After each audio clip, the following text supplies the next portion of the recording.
the Reverend Deborah Woolsey, and I'm the rector of Church of the Good Shepherd in Athens, Ohio.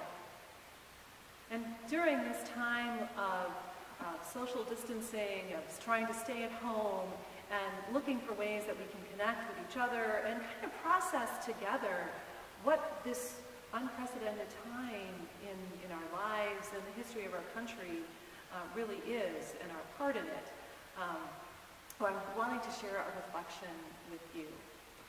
One of the things that I've been hearing so much, especially in the early days of our time of being asked to stay at home and to not participate in things like worship and meetings in person, is a sense of loss.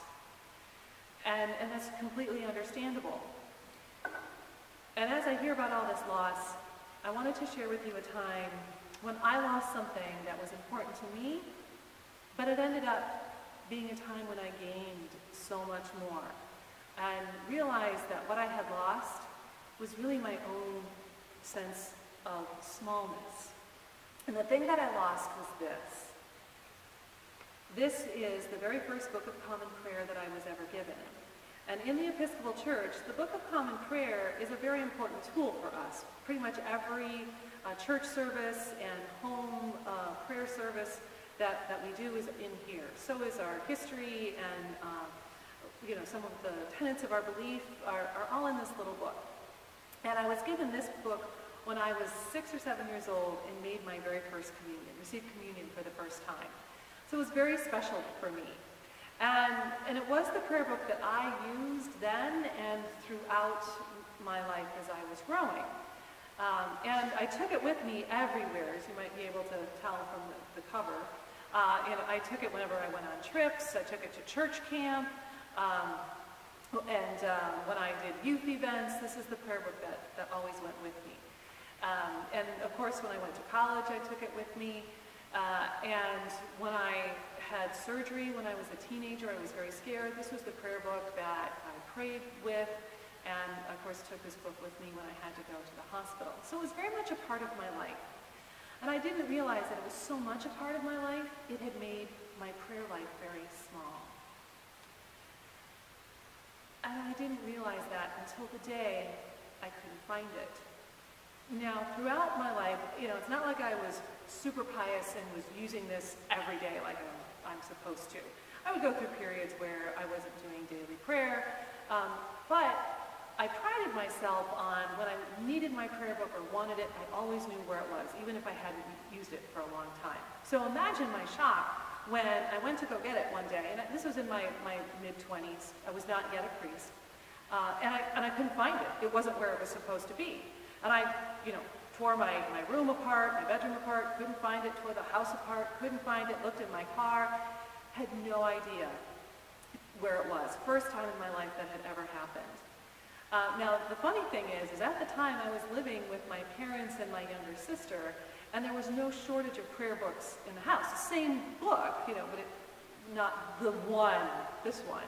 My mom had several, my dad had one, my sister had one. And I could have asked them to use theirs, but I didn't.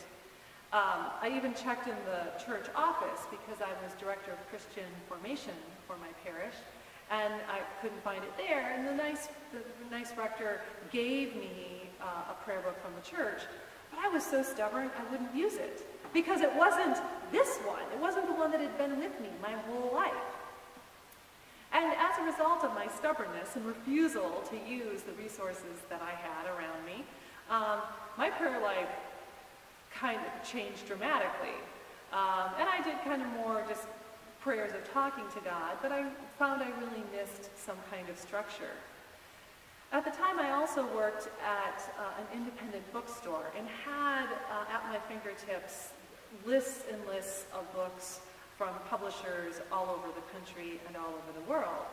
So I started to look up other prayer books, and I discovered the New Zealand prayer book and ordered that. It had gorgeous prayers in there. I found the Celtic Daily Prayer Book, which is used by the Northumbria community. And I had forgotten, years ago, my mother had given me the St. Augustine's prayer book, which is a small book full of really beautiful, moving prayers, and it's probably where I got my love of litanies prayers that are lists. All these resources, which are all part of the wider Anglican communion, that I didn't even realize were available. And if I had, I probably would have put them down because they weren't in this book. So I began to use these other resources and found that not only were they effective, but they helped me grow and helped me grow closer to God and even closer to my calling as a priest, and to realize the many different ways that we can talk to God and listen to God and how important that is. Funny thing is, a year to the day that I couldn't find my prayer book, I was moving a box in my bedroom that had some old astronomy magazines in it, and guess I heard a thumping sound, and I opened it, and guess what I found? My prayer book. So that which was lost was found again, only now I had changed. This is still valuable. I still use it. But I also have a lot of other ways that I can pray and communicate.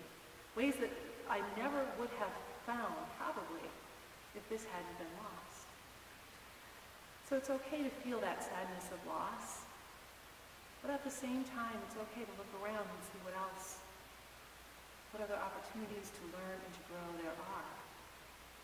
When I work with Living Compass, we talk about zones: the comfort zone, the growth zone, and the panic zone. When I lost my prayer book, not only was I pushed out of my comfort zone was so teeny tiny, it was only this big.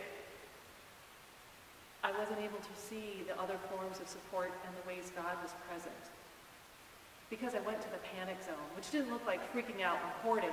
It was the opposite. I was stubborn and refused anything else, any other forms of help or support, until I moved into what we call the growth zone, which is where I learned about the other forms of prayer.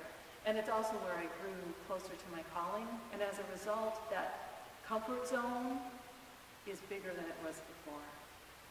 So as we look at the losses that we're feeling, think about the ways we can move into that zone of growth and learning, new ways to connect and grow, because that's where we'll find God, just like I did.